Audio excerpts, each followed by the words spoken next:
You were talking a bit about the whole show that was one piece. Huh? When you were the dancer in the chorus. Hmm. Want to just pick up where you left off? Yeah, I was a a hoofer and a dancer, just a plain dancer, and a line of guys, and this woman was the star, and then every she'd say, and I would say, putting on a Ritz, you know. And she didn't like that, you know. I said, I'm going to be a dancer. I'm going to quit. I can't be in a chorus. I gotta express myself. I gotta dance not only with my feet, but my mind, with my eyelashes. I gotta dance. I may not even use feet. I want to. It was one of these things. He finds a step. He trips. He's rehearsing and rehearsing. He's going to be with this new step, and he trips. Bump, and he says, "Wait a minute." And he goes, "Bump." That's it. What's it? That's the step. I can't do it because, and he actually trips. You know, and that becomes the step. He recovers. And that's a bad thing to take, but it became the Towers Trot. And the Towers Trot was the biggest dance. It was like the dancing, we called it the Dancing Towers, the Dancing Tower became the Towers Trot. It was like Irene and Vernon Castle, the great, great dance team. And we made fun of that. And what it was, instead of the Lost Weekend, we did a satire of that picture and Lost Weekend, because what we did, instead of him drinking, he started to drink. Instead of drinking, he started to eat, and he had this. And oh, come on, mate, we got a big contract. We're going to go here. We're going to do that. We're going to 40 weeks. We're going to be on the road. We're going to go here. Come on, let's eat. And you see him eat, and boy, it goes and this. And we had stuff that he went, and you see the bones fall down. Then you see this, and the bones fall down. So, and then when you see him the next time, he's about this big. And the next time he's about this big, and the next time so it was, you have to see it. You know, from the very beginning, even I think as far back as Admiral, your show was really hailed by critics as being a lot more sophisticated than most of the comedy that was on television at the time. Well, most of the comedy at the time was taken from burlesque or from that would make him up, but we had a wonderful staff of writers. You know, Larry Gelbart, Mel Brooks, Woody Allen, Neil Simon, you know, all these men in one room. It's fantastic, you know. And also Carl helped out to write, too. And I was in the writer's room all the time. When I walked in, I went right to the writer's room. I didn't go anyplace else. when you start, page 1, scene 1, act 1, boom, 1, everything 1, okay, what does he do? Good evening. That's it. So each week was like that, and one week, and all of a sudden the show developed a sort of a rhythm. Well, we get one show, it's, hey, that's pretty good, we did a good show, and the next show would be, hey, that one was even better, boy, and the next show, wow, we're going, boy, and the next show, hey, we got it now, we got the next show, we fell right on our face. But that was it, because, well, we got to get better than this one, so we did it, and you'd build up, and we developed a rhythm, but every 4th or 5th show, it wasn't bad, but it wasn't as good. It was a good show, but passable, not really good. Because you can't keep that level up. You have to come down a little bit to go up. You can't keep going up forever. You got to come down a little bit. You got to come down to go up. And that's the truth. And we started to accept that. You know, we said, wait a minute, all right, so, hey, can't, and everyone's not a home run. This one, maybe we got a 2-base hit, you know, but maybe it's a single, you know. But we always tried for something, you know, and that was the whole part of my working. It was like we all let everything out. You know, it was like anything goes. Not anything, but censorship. Censorship was, we couldn't say pregnant. Pregnant was a dirty word. You can't say she's pregnant. Oh no, she's with child. She's expecting. She's thinking. You know, anything but that. And they were so sensitive to and you couldn't, anything about the church, forget it. You couldn't go near anything about the church.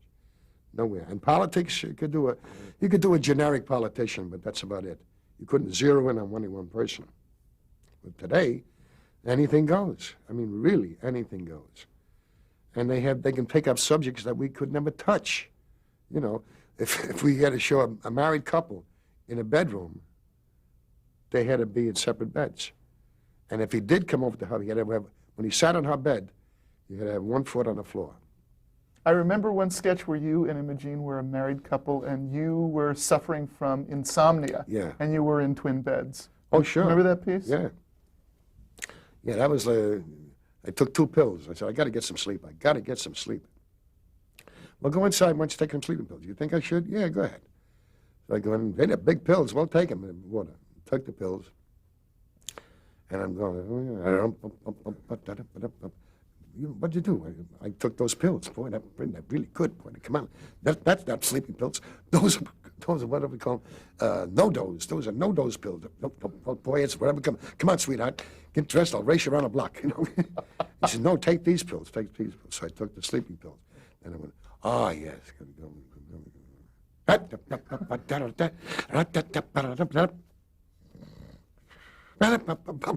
So this was a sketch. It was we had fun.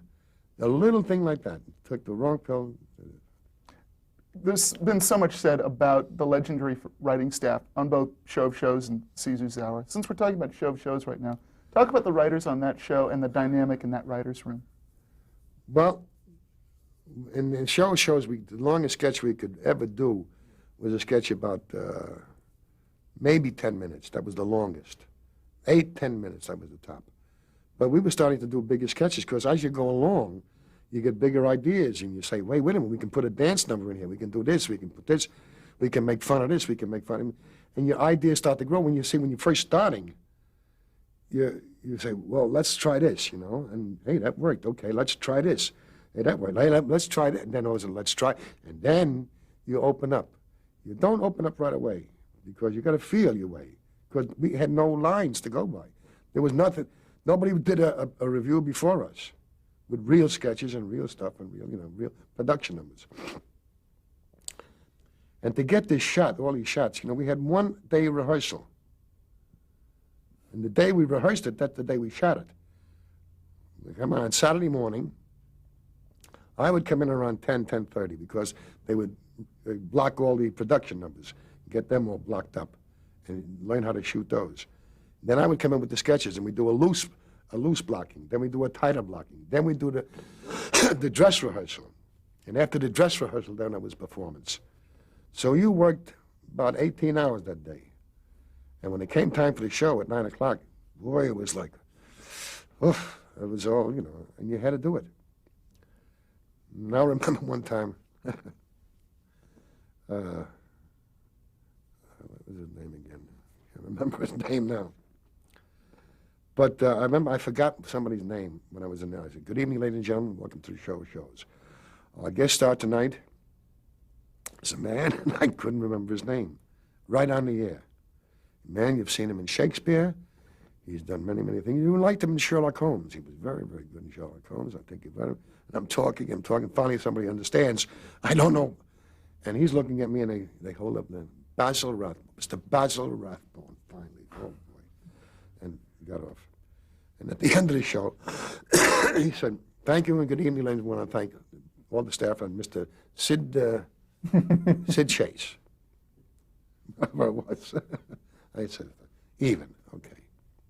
But everything... On some of the writers, though, because the writers, again, there was just an amazing array of talent in one room. Everybody had their own specialty. When you wanted a wild line, something off the wall, Mel Brooks, he would come in with it. If you wanted very fancy dialogue and really sharp dialogue, men like Larry Gelbart.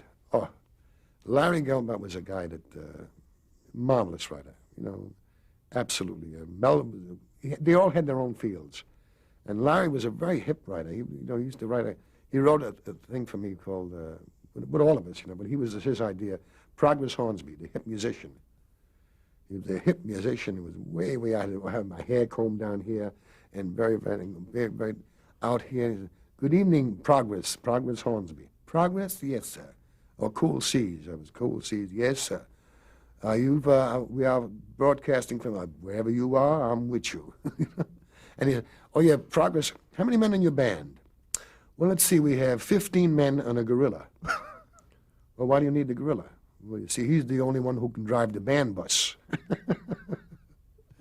And then we had another one with, oh yeah, he said, and Progress, do you have any stars in your band? Oh, on first trumpet we had the late, great Fats Oregano, who is no longer with us, but still plays with us out of loyalty.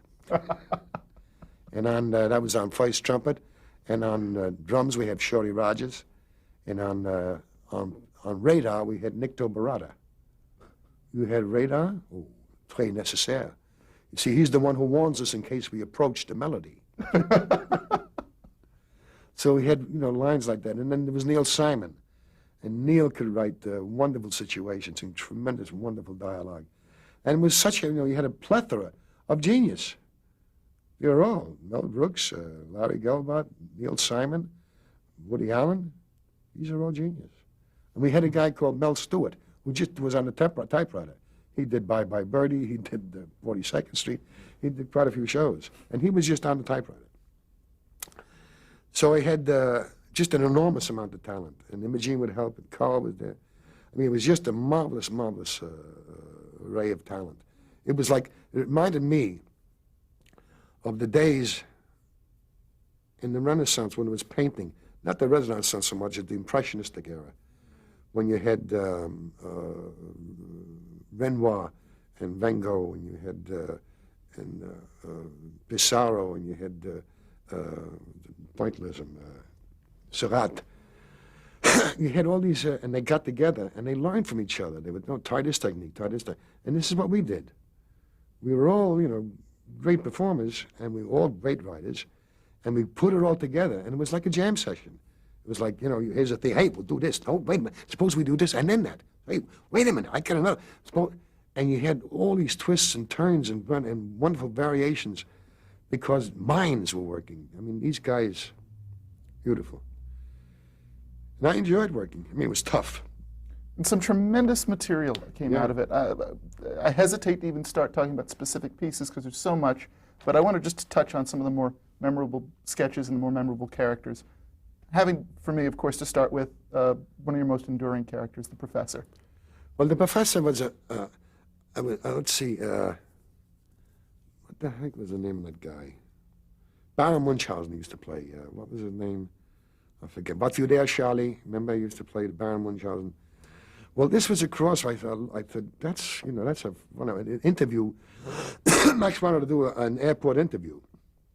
Somebody flies in and you interview him. It was like, this or that. And I said, wait, we get one character and we'll make him, make it a German professor who knows everything. Oh, we are the leaders of the world. We are here. We are going. But we know, we are here. I remember one time the expert, he was a professor and expert on love.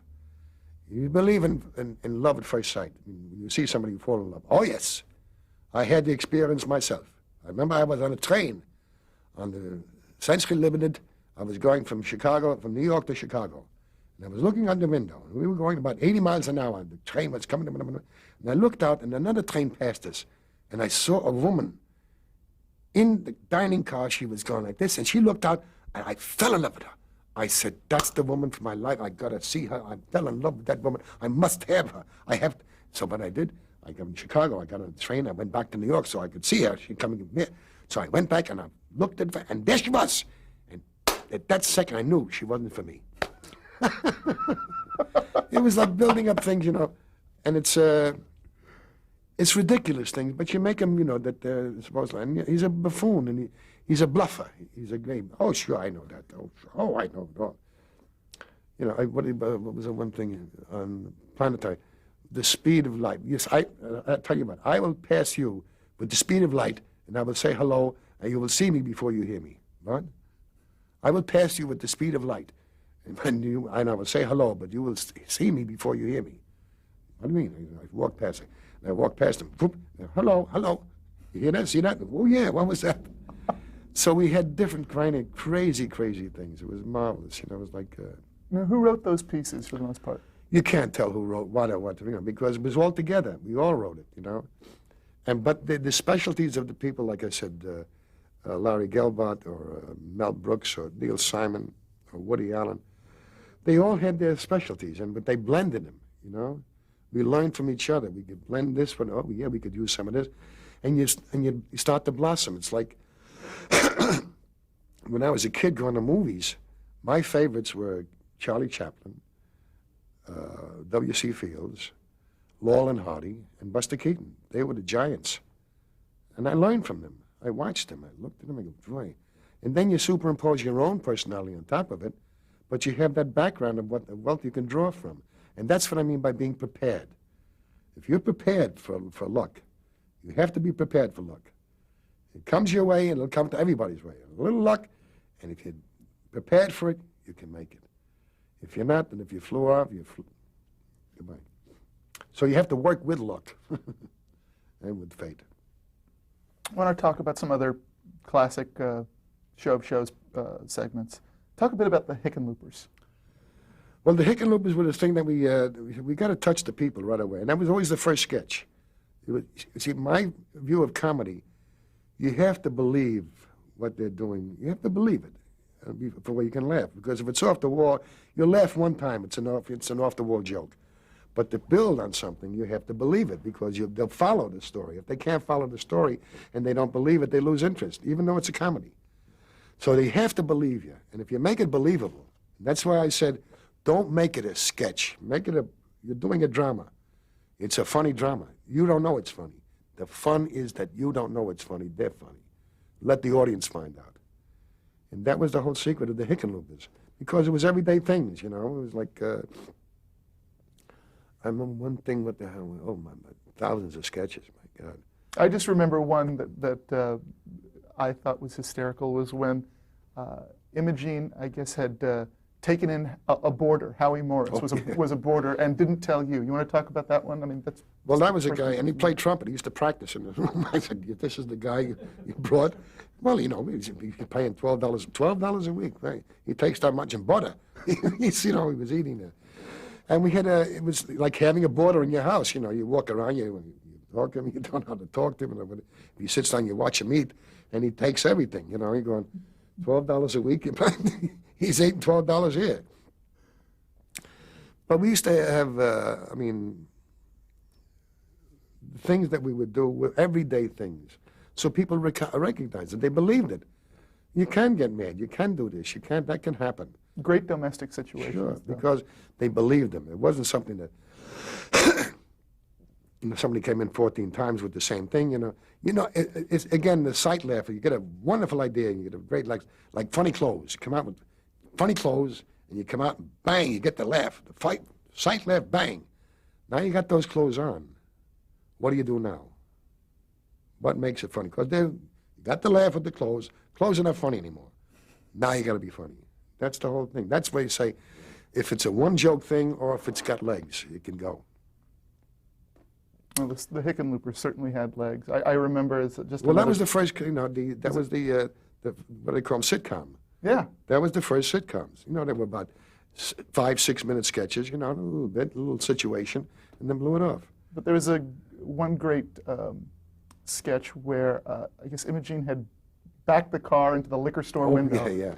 That was the car crash.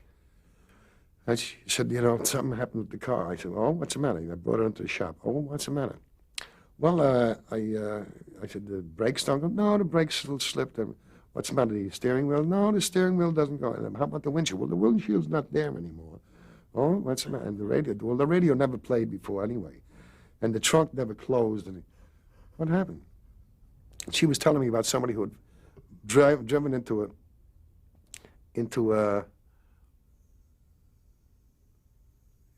a drugstore window. Literally, somebody drove, and I said, I bet she was a woman. I bet you. You know, I don't blame the woman so much as I blame the crazy husband for letting her drive. Those were the old days. And she said, yeah, and then she tells me about the car, and I said, you drove the car through the drugstore window. I said, well, how did you, what happened? And then he wasn't half, she said, well, the drugstore owner wasn't half as mad as the jewelry store window. You smashed up a jewelry store too? Well, I had to back up to get out of the drugstore. But Just great slow reveal of Yeah, it's information. it's the stuff that's natural. It comes, you know. Now, some of the most, I think, amazing and imaginative pieces that you did on the show were pantomimes that you and Imogene would do. Yeah, we did several pantomimes. We did pantomime going to Coney Island, you know, where they go, oh boy, let's hot dogs, and oh boy, and sodas, and then popcorn, and frankfurters, and this, and then mustard, and sardine, and cotton candy, and a pizza.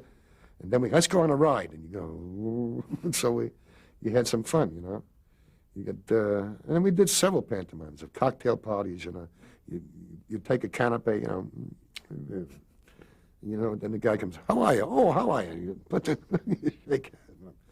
So we had all these kind of things, and we did pantomimes, we did all kinds of, and we did operas. We did a satire opera. We were kidding around one time. I remember how we did the operas. There was a piano player, he was a pianist. He was a concert pianist that came from ABC.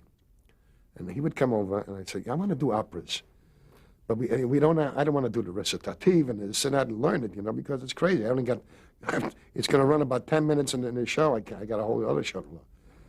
So I said, no, you don't have to make up an aria or sing their arias. You can make one up. How do you mean? How do I make it up? So he was a classical pianist. He went bump bum bum bum bum bum bum bum bum bum bum bum bum bum bum bum bum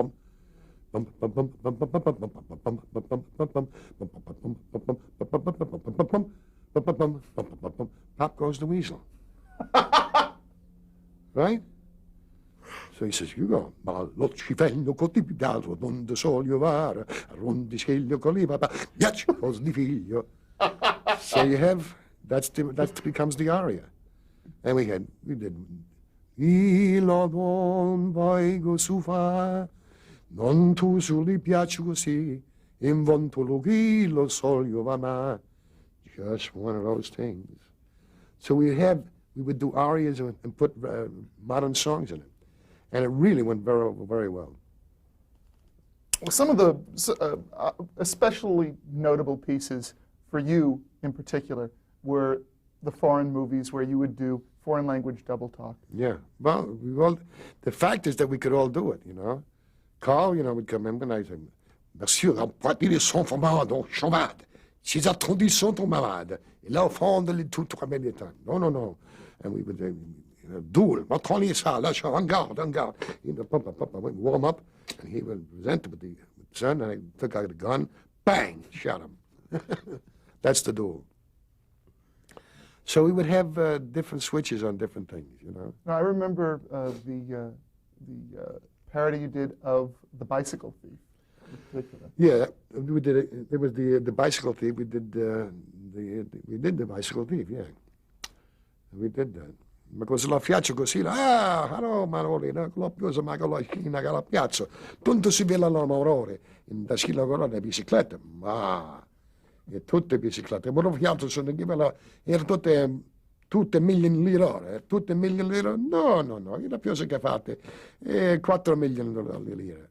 4 million lire, that's over $14. Now, you've mentioned some of the movies that you would do parodies of. From Here to Eternity was one of them. Yeah. One of my personal favorites, if you talk a little bit about, was the satire did of the movie Shane. Well, Shane, he did a satire. You know, Imogene played Shane, you know, the young boy, and I played the gunfighter. I opened the sketch up. I came running. It was we had a desert and a little ranch house and a big barrel of water. And I walked over the barrel. Morning. And I started a drink.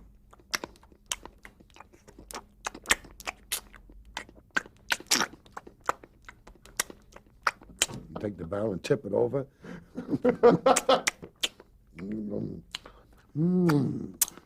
Ah, you're thirsty. Yeah, I had herring for breakfast.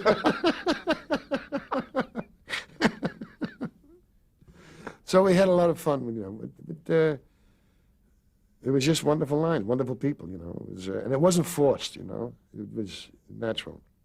Not that you would do a lot of impressions of different people, because that was never No, really we never did that. We never did a senator or this or that, you know. We did a generic senator. But you would do Brando in spirit, like when you did Streetcar Named Desire. Well, yeah, well, that was a takeoff on Brando.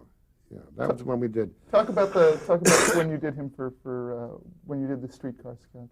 Well, Streetcar is a very big sketch. You know, it's about the docks we called it On the Docks, and it's a long and intricate story, but it's about how the great scene where Rod Steiger and Oh, you're talking about On the Waterfront. On the Waterfront. Oh, okay, sorry. That's what the one you were talking about, right? Oh, I think you had also done Streetcar, and then later you did. On Oh, the Streetcar. Well, that was a very short sketch. That was just, you know. Waterfront. But no, talk about On the Waterfront, because that was. On the Waterfront was a good one, because on the Waterfront we did. Oh yeah, the famous scene with Rod Steiger and Brando. Marlon Brando in back of the taxi cab. You know, where he says, "I could have been a somebody. I could have been, you know." And we did that scene. You know, I don't know why I don't know why you're so upset. Why you don't let me do it? I mean, I could have fought. I could have been somebody. I could have been a thing. I could have been more on everything I could have been. And he says, "You stop." And he pulled out a gun. He says, "You stop it right now. You stop it right now." "What are you doing?" "Hey, I'm your brother." "Gun?" And I did the whole thing in Brando. And then he said, and I got up and I walked away from him. I said, "You're no good, Charlie. You never were any good. It's because you," and he said, bang, he shot me. "You never were any good, Charlie. You never took any." And you know what? You know, I used to feel sorry for you, but I don't feel sorry for you anymore. Bang, bang, bang, bang. Because you know why you don't feel sorry? Because you're cockeyed. You never wore glasses, and Mama told you to wear glasses. You never did. And that's why you can't hit the side of a barn. And I don't care. So this was, you know. Oh, God. Now, you mentioned the incident with the gold lame boots. Were there other memorable mishaps, or I guess bloopers, as they're now called, from Show of Shows that you can recall? Oh, yeah, there was a lot of them. Gee, let's see. Oh, yeah. It was one, we did a satire of High Noon. And in High Noon, you know, when he deputizes the three guys, you know, and they're going to, but these three guys now deputized, they come back, the gang is coming into town, and they walk up, and now what happened was they're supposed to take these badges and take them off and pin them on me, right? Pin about this long and pin it right on me. And when I did my change, you only had a minute and 10 seconds to change. And I had to put on boots with a gun belt, with a this, with that, with a vest. And I had a sponge, a rubber sponge, to take the pins. And as I'm walking out of they're playing the introduction to the sketch, and I look at the side, and there's the sponge. It's laying on the side. So I have nothing here. And when it comes to time with playing the sketch, it's live.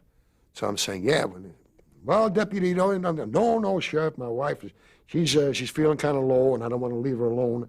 And here's your badge, and and he take them, and he pinned it right back. I went, no, then boom, and it was right there. I went in. Then the next guy could come.